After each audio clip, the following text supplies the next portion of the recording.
بسم اللہ الرحمن الرحیم السلام علیکم ورحمۃ اللہ وبرکاتہ۔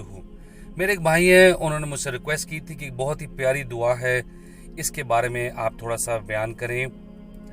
حدیث میں آتا ہے کہ حضرت اسماء بنت امیس رضی اللہ تعالی عنہا نے فرمایا کہ رسول اللہ صلی اللہ علیہ وسلم نے فرمایا کہ میں تمہیں ایسے کلمات نہ بتاؤں کہ جب بھی تم پریشان ہو، مصیبت میں ہو تو انہیں پڑھ لیا کرو۔ وہ کلمات کیا ہے؟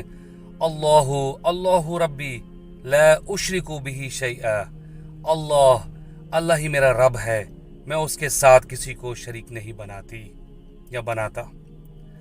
جی ناظرین، چھوٹے سے کلمات ہیں، بہت پیارے کلمات ہیں۔ جب کبھی بھی آپ پریشان ہو، مصیبت میں ہو، ان کو پڑھ لیا کریں، ان کو یاد کر لیں، اپنے اذکار میں شامل کر لیں۔ اور یہ لازمی نہیں کہ جب آپ مصیبت میں پریشانی میں تبھی آپ اس کو پڑھیں، آپ کسی بھی وقت ان کو جتنا بھی آپ پڑھ سکتے ہیں آپ پڑھا کریں، تاکہ جو مصیبت آنے والی بھی ہو تو وہ بھی ٹل جائے۔ میری بات سمجھ گئے؟ لیکن شرط کیا ہے؟ یقین کے ساتھ آپ ان کلمات کو پڑھیں گے تو ان کے اثرات ہوں گے۔ کیونکہ دیکھیں آپ ان کلمات میں کیا پڑھ رہے ہیں؟ آپ کہہ رہے ہیں کہ اللہ ہی میرا رب ہے، آپ یہ اقرار کر رہے ہیں، اور میں اس کے ساتھ کسی کو شریک نہیں کرتی یا کرتا۔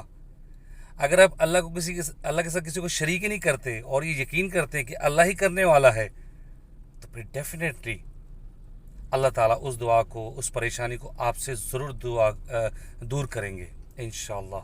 میں امید کرتا ہوں کہ آپ لوگ اس دعا کو یاد کر لیں گے، ان کلمات کو خود بھی پڑھیں گے، دوسروں کو بھی بتائیں گے، بچوں کو سکھائیں گے، اور انشاءاللہ میں امید کرتا ہوں ہماری پریشانیاں، مصیبتیں ضرور دور ہوں گی انشاءاللہ۔